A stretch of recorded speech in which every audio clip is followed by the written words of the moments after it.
When you lose everything you have ever learned in this life, siku ambayo utapoteza kila kitu ambacho umejifunza katika maisha haya, what are you going to become? utakuwa nini wewe? All the knowledge you had accumulated becomes futile. Ufahamu wote ambao umekuwa ukikusanya unakuwa kitu bure. What are you going to become? Utakuwa nini? Because the brain cannot function. Kwa sababu ubongo wako hauwezi Blood kufanya kazi cannot tena. function. Damu haiwezi kufanya kazi tena. You are there, finished, Wewe uko pale umemalizika. immobilized. Hauna nguvu tena. What are you going to become? Utafanya nini? Utakuwa nini? Life beyond the curtain.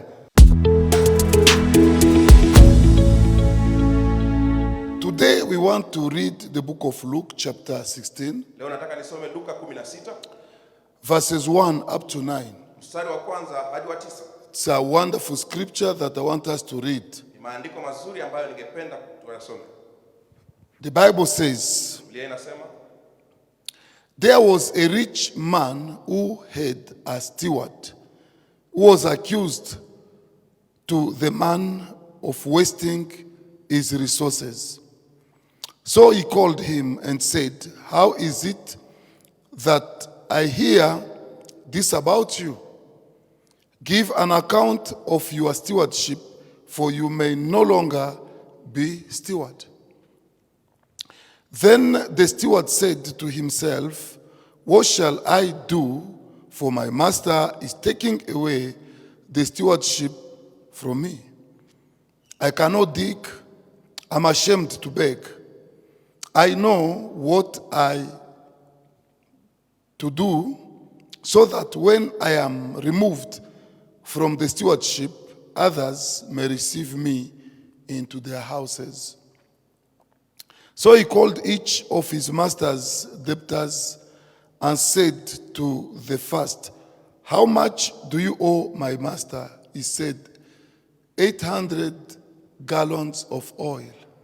He said to him, take your bill and sit down quickly and write 400. Then he said to another, and how much do you owe? He said, 1,000 bushels of wheat. He said to him, take your bill and write 800. The master commended the dishonest steward because he had acted prudently. For the sons of this world are wiser in their own generation than the sons of light. I said to you, make friends for yourselves by means of unrighteous wealth, so that when you fall short, they may receive you into eternal dwellings. Father, we thank you this morning for the grace upon our lives and the opportunity to share the word. Speak to us in a special way and receive all the glory. In Jesus' name we pray. Amen. So I don't know if you have people to say, you can have your seat wherever you are following, in your house or maybe in your hotel room or in your office, in a marketplace, wherever you are, in a shop. So you can have your mobile, you can just follow the teachings, so wherever you are. So, welcome. Now, the topic this morning is entitled, Beyond the Curtain of Life. Beyond the curtain of life. It means after this life, you are going somewhere. After this life, you'll be called to live another life. When we die, that's not the end of everything. Because when you die, there is now life after this one. Now, how are you going to live? How are you going to behave? What are you going to be in now that life after this one? So this is what we are sharing this morning. This is the teaching given by Jesus himself. He says there was a man, the owner, who was having a business. biashara, and this owner had hired somebody who was a steward to take care of his business. na huyu mmiliki alikuwa amemwandika meneja akashughulikia kazi yake. So after some time, Kwa hivyo baada ya muda he learned that this steward or the manager is not running his business appropriately. akagundua kwamba huyu meneja hapeleki biashara yake ilivyo sawa. So he called the manager Kwa hivyo akamuita meneja and said, I hear things about you na akasema, nasikia mambo kukuhusu that you are mismanaging my ya business. kwamba wewe haupeleke biashara yangu katika njia iliyo sawa. Now I want to take back my business from your hands. Nataka ninyakue biashara yangu toka katika mikono yako sasa. So put your books in order Kwa hivyo weka vitabu vyako viwe laini, because you can't be my manager anymore. kwa sababu hautakuwa meneja wangu tena. So this man thought of himself. Kwa hivyo huyu meneja akajiwaza mwenyewe, He thought, what can I do now akafikiri nitafanya nini sasa that my manager is taking away the business? kama meneja wangu, mkuu wangu anachukua biashara yangu. What am I going to become Je, nitakuwa nini after this life, baada ya maisha haya, after this position? baada ya cheo hiki? I've been enjoying glory. Nimekuwa nikifurahia utukufu, I've been enjoying respect. nimekuwa nikifurahia heshima, People loved me. watu walinipenda, People respected me. watu waliniheshimu, People honored me watu waliniheshimu because of my position in the society. kwa sababu ya cheo changu katika jamii. Now, after losing this position, Baada ya kupoteza cheo hiki, what am I going to become? je, nitakuwa nini baadaye? So he said, Kwa hivyo akasema, I can't dig siwezi kulima because I'm not a digger. kwa sababu mimi si mlimaji. I don't know how to dig the Mimi ground. sijui kulima, And I can't beg na siwezi kuombaomba because I'm not a beggar. kwa sababu mimi sio ombaomba, And I'm ashamed. I can't go begging. na mimi ninaibika kwenda kuombaomba. Now I know what I'm going to do. Sasa najua nitakachokifanya. What I will do is that now he started now calling people who are owing the master, Alianza kuwaita wale ambao walikuwa na deni ya mmiliki, asking how much they were owing the master. akiwauliza walikuwa na deni kiasi kipi, And then from there, you could now maybe divide the amount kisha toka pale alikuwa anagawanyisha ile of kiwango whatever they were owing ya kile ambacho walikuwa wako na so deni, that he can now go out there and get something from those people. ili kwamba akienda kule nje atapata kitu kutoka kwa hao watu. That was his plan, that's how he can survive Huo ndio out mpango there. wake, ya kwamba hivyo ndivyo angeishi baada ya kazi. So this teaching is just amazing. Mafunzo haya ni ya ajabu. Often we take the last part of chapter 9, Mara nyingi verse 9, tunachukua sehemu ya mwisho ya mstari wa but 9, we don't try to understand the context itself. lakini hatujaribu kuelewa muktadha wenyewe hasa. Here, Jesus is not glorifying the dishonest manager. Hapa Yesu hamtukuzi yule meneja aliyekuwa amekosa. There is a point here that Jesus wants the people to understand. Kuna jambo hapa ambalo Kristo angelipenda watu waelewe. The point that Jesus wants people to understand is that what do you become? Where do you go after this life? Kile ambacho Yesu anataka watu waelewe ni kwamba utaenda wapi baada ya maisha haya, Because the owner here is God himself. kwa sababu meneja, mmiliki hapa ni Mungu mwenyewe. He is the owner. Yeye ndiye mmiliki, He is the creator yeye ndiye muumbaji of everything. wa kila kitu. When you read the book of Colossians chapter 1 verse number 16, Unaposoma Wakolosai kwanza 16, the Bible says he created everything which are in heaven, on earth, under the earth, for himself and for his own glory. aliumba vitu vyote vilivyoko mbinguni, duniani, chini ya dunia kwa ajili yake, So utukufu wake. God created everything for his glory. Kwa hivyo Mungu aliumba vitu vyote kwa utukufu wake yeye. God is the owner of everything. Mungu ndiye mmiliki wa kila kitu. Now, who is the steward here? Kwa hivyo huyu meneja ni nani hapa? All of us are stewards. Sisi sote ni mameneja. We are Christians. Sisi ni Wakristo. We are believers. We are born again. We are stewards. Sisi ni meneja. We are taking care of the things that are not ours, but they belong to God. Tunavilinda vitu ambavyo sio vyetu ila ni vya Mungu. Because when you see this particular scripture, it's key to understanding this. Kwa sababu ukisoma andiko hili ni ya muhimu sana ili kwamba ukaweze kuelewa jambo hili. Colossians chapter 1 verse number 16. Wakolosai mlango wa kwanza mstari wa 16. The Bible says, for by him all things were created that are in heaven and that are in earth, visible and invisible, whether they are thrones or dominions or principalities or powers, all things were created by him and for him.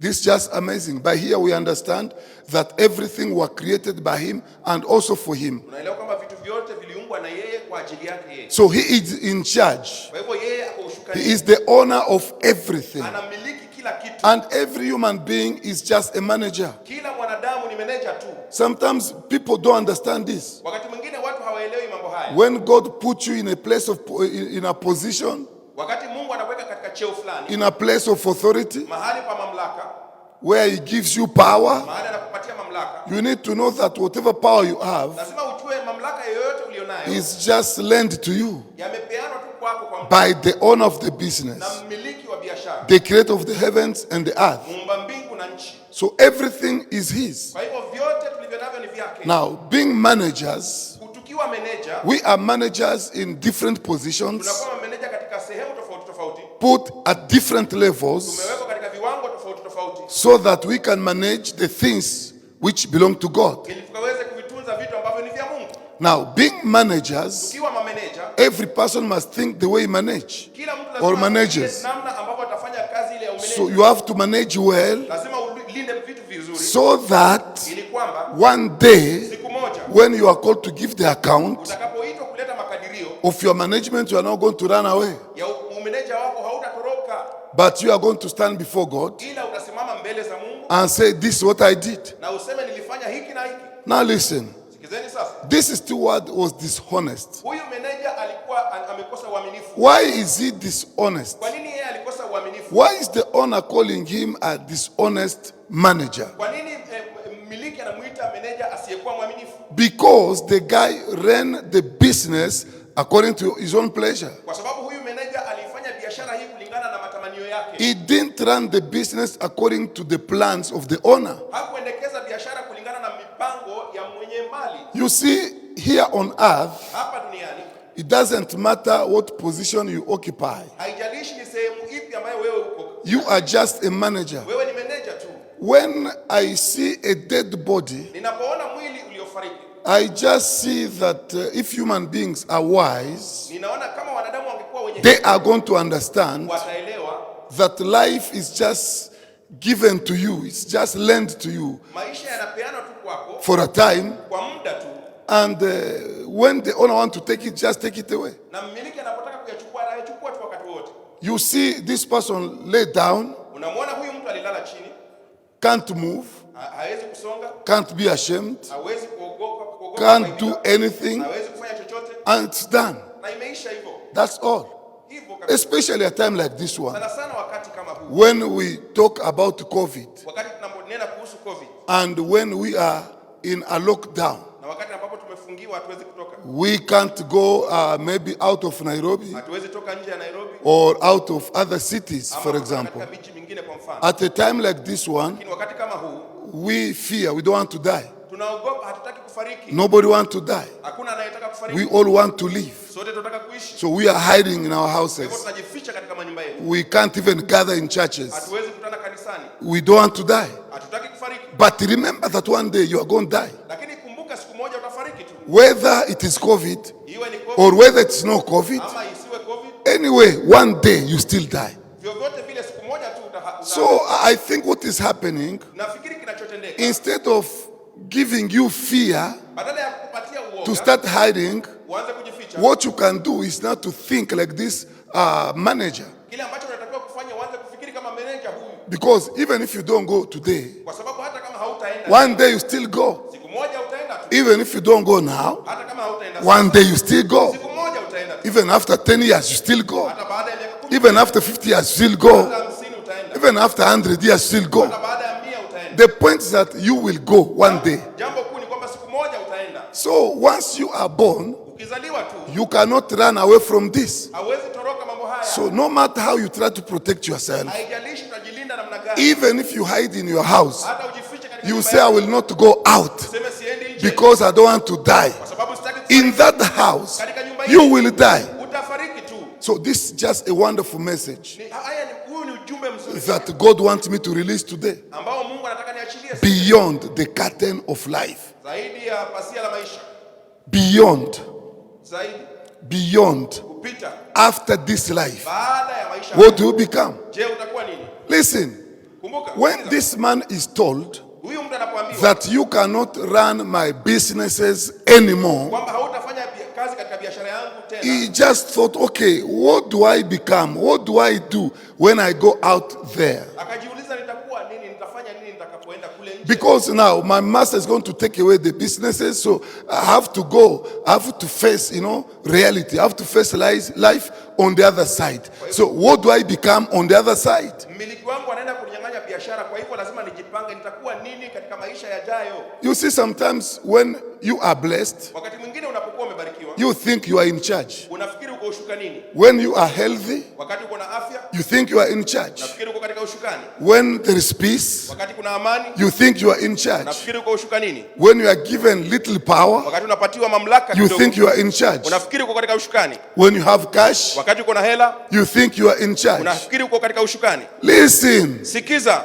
whatever you are, or whatever that you have, chochote ulicho nacho, chochote kilicho katika mikono yako, whatever that you are doing, chochote unachokifanya, I want you to know that nataka ujue ya you kwamba are just a steward. wewe unatenda tu You are kazi just tu. a manager. Wewe ni manager tu. At the appropriate time, Kwa wakati when uliopangwa, the time comes, wakati utakapofika, the owner will come mmiliki atakuja and tell you, na atakwambia make your book. tengeneza kitabu chako, Put your books in order. weka vitabu vyako viwe sawa, Balance your books, weka vitabu vyako viwe sawa, because I want to take away my business. kwa sababu nataka ninyakue biashara yangu. We are on earth Sisi tuko in duniani the business of the kingdom katika biashara ya to ufalme, serve God kumtumikia and Mungu to serve His na purposes. kutumikia makusudi yake. It doesn't matter who you are, Haijalishi wewe ni nani, in whatever position God has put you, katika sehemu yoyote Mungu amekuweka, you are there to serve the kingdom wewe uko pale kutumikia in the ufalme business of God. katika biashara ya Mungu. Try to think, Jaribu kutafakari, if you are told to balance your books ukiambiwa utengeneze vitabu vyako,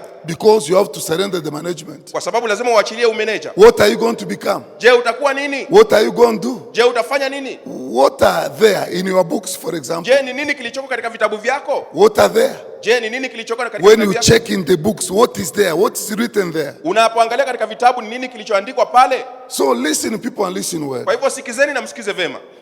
Fearing is not going to help you. Kuogopa haitakusaidia, Running away cannot help you. kutoroka haitakusaidia. A time like this one, Wakati kama huu, a child of God mwana wa Mungu, need to understand unahitaji kuelewa the principles of the kingdom. kanuni za ufalme. Principle number 1, Kanuni ya kwanza, if God kama Mungu does not give you life, hata kupatia you uhai, don't have it. hauna uhai.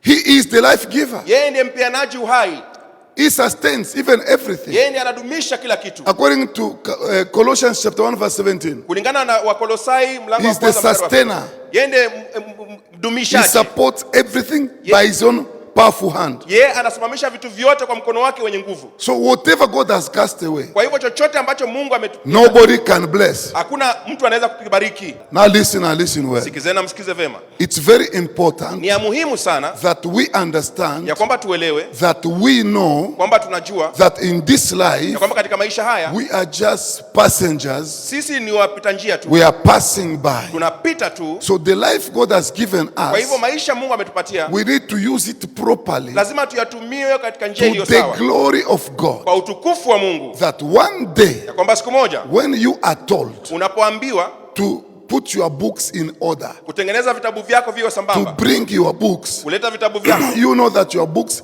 have good content. utajua kwamba vitabu vyako viko na vitu vilivyo The sawa. content in your books are content of life. Yale mambo yaliyo katika kitabu chako ni mambo ya uhai. The content in your books can bless. Mambo yaliyo katika kitabu chako yanaweza kubariki. The content in your books can help, can make that the owner will accept you. Ya kwamba yaliyo katika kitabu chako yanaweza kumfanya mmiliki akakubali wewe. Now listen what is happening here. Hivyo sikiza kinachoendelea hapa. Point number 3. Jambo la tatu, He said, you can't be my manager anymore. akasema hautakuwa meneja wangu tena. So here it means Inamaanisha God decide Mungu anaamua whether you are going to manage kama wewe utakuwa meneja or you are not going to manage. ama kama wewe hautakuwa meneja. God decide. Mungu anaamua. He makes the decision Mungu anafanya uamuzi that you lead ya kwamba wewe utaongoza or you don't lead. ama wewe hautaongoza. If he says you cannot lead, Akisema hautaongoza, you cannot lead. hauwezi ongoza. And if he says you are going to lead, Na kama atasema utaongoza, you are going to lead. basi wewe utaongoza. Hallelujah. Amen. So God decide. Kwa hivyo Mungu anaamua. The day he says you can't be my manager anymore, Siku atakayosema hautakuwa meneja wangu tena, that's the end of life. huo ndio mwisho wa maisha. That's the end of the journey Huo ndio mwisho wa safari here on this earth. hapa katika ulimwengu huu. So once he stops you, Anapokusimamisha, it is done. basi imekwisha, It is over. imeisha, You have been stopped. umesimamishwa. Therefore, Kwa hivyo faithfulness is key uaminifu ni cha maana in this journey. katika safari hii. Point number 5. Dondoo ya 5, Is it 5 or 4? dondoo ya 4 ya What mwaka. shall I do Je, nitafanya nini? because the master is taking away my business? Kwa sababu Bwana anachukua biashara yangu sasa. Where shall I go? Je, nitaenda wapi? What am I going to become? Je, nitakuwa nini? So that is a wonderful question. Hilo ni swali la ajabu la kujiuliza. Ask yourself. Jiulize mwenyewe. It doesn't matter the kind of life you have. Haijalishi maisha gani It ulionayo doesn't hapa. matter what God has given you. Haijalishi Mungu amekupatia It nini sasa. doesn't matter what you don't have. Haijalishi hauna nini. What are you going to become? Je, utakuwa nini baadaye? The day God brings an end to this life, Siku ambayo Mungu atafanya What mwisho are you wa going maisha to haya. become? Utakuwa nini? the day God takes away the air you are breathing, Siku ambayo Mungu atachukua pumzi what are unayopumua. you going to become? Utakuwa nini wewe? The day God tells the heart, stop pumping blood, Siku ambayo Mungu ataambia moyo wako uache kuendelea. what are you going to become? damu. Utakuwa nini? When blood Wakati damu stops running in your veins, inawacha kutembea katika mishipa yako. what are you going to become? Utakuwa nini wewe? The day that your brain goes blank, Siku ambayo ubongo wako hautafanya kazi tena. what are you going to become? Utakuwa nini wewe? When you lose everything you have ever learned in this life, Siku ambayo utapoteza kila kitu ambacho umejifunza katika maisha haya. what are you going to become? Utakuwa nini wewe? All the knowledge you had accumulated becomes futile. Ufahamu wote ambao umekuwa ukikusanya unakuwa kitu bure. What are you going to become? Utakuwa nini? Because the brain cannot function. Kwa sababu ubongo wako hauwezi Blood fanya kazi cannot tena. function. Damu haiwezi fanya kazi tena. You are there, finished, Wewe uko pale umemalizika. immobilized. Hauna nguvu tena. What are you going to become? Utafanya nini? Utakuwa nini? Life beyond the curtain.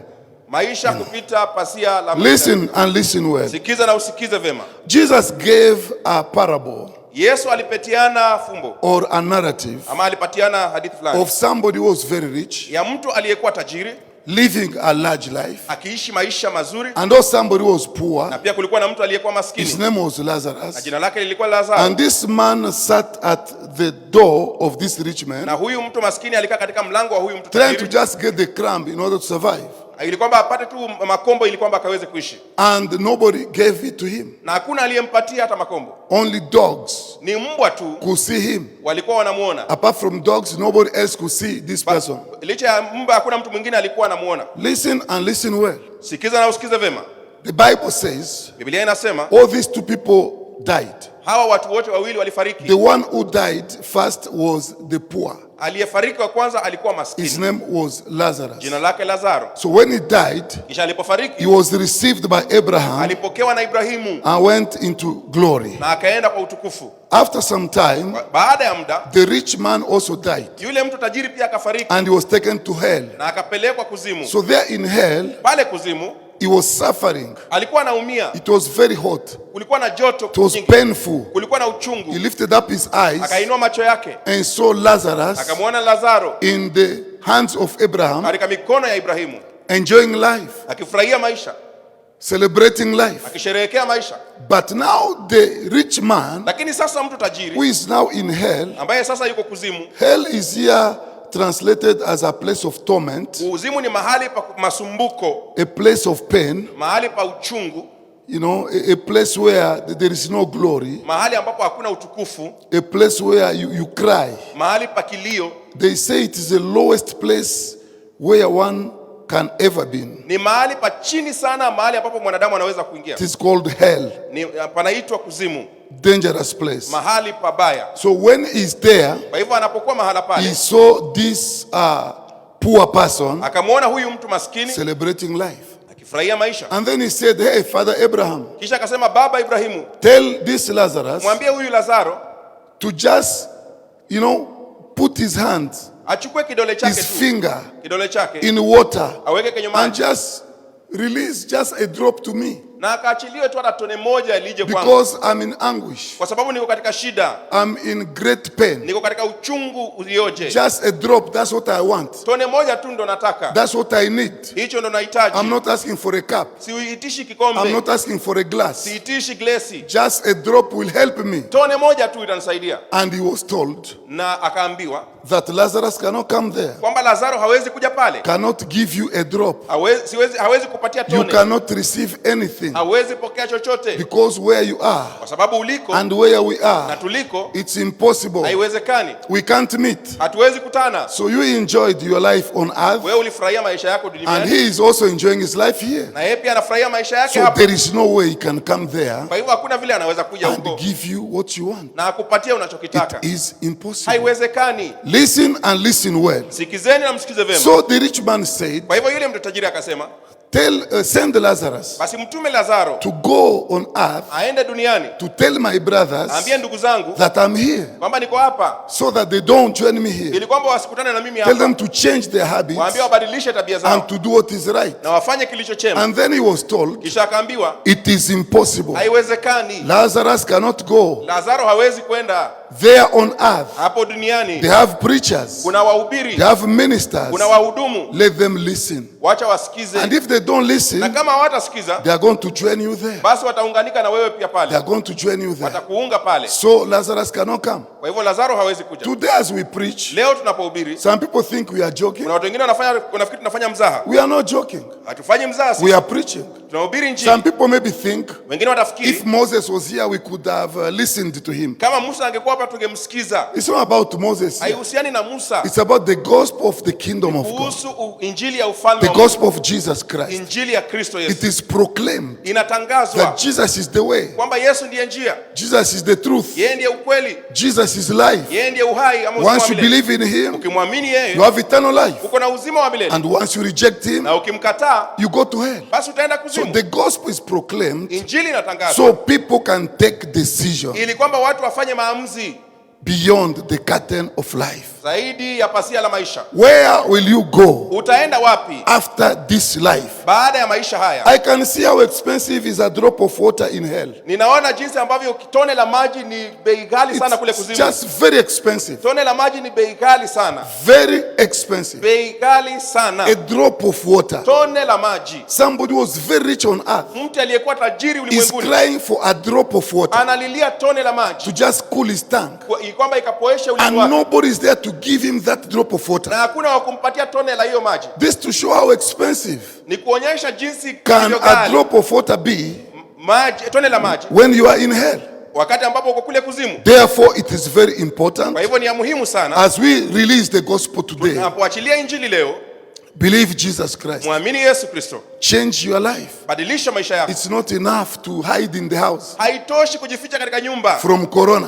It's not enough. haitoshi kujificha kutokana na korona. A good place to hide is in Jesus Christ. Mahali pazuri pa kujificha ni ndani ya Kristo. Surrender your life to Jesus. Achilia maisha yako kwa Kristo, Because even if corona doesn't take you, kwa sababu hata kama korona haitakuchukua, something else will take you. kitu kingine kitakuchukua. You know, people don't only die of corona. Watu hawafariki kwa korona tu, People die of so many things. watu hufariki kwa vitu vingi. Some die by accident. Wengine wanakufa kwa ajali, Some die by sicknesses. wengine wanakufa kwa magonjwa Some mengine, die by malaria. wengine wanakufa kwa malaria, Some die by cancer. wengine wanakufa kwa Some saratani, die by so many things. wengine wanakufa kwa vitu vingine So vingi. it's not only COVID Kwa hivyo sio COVID peke which yake is killing people. ambayo inawamaliza watu. What is important here is this. La muhimu ni hili, Know that you are not here forever. jua kwamba hauko hapa milele, You are here for a time. uko hapa kwa muda, You are here to manage uko hapa kufanya kazi tu. life that God has given you. Kwa ile kazi ambayo Mungu Manage amekupatia. your life properly Fanya kazi katika maisha yako vizuri according to the will of God. kulingana na mapenzi ya Mungu. Whatever God has given you, Chochote ambacho Mungu amekupatia, nice body,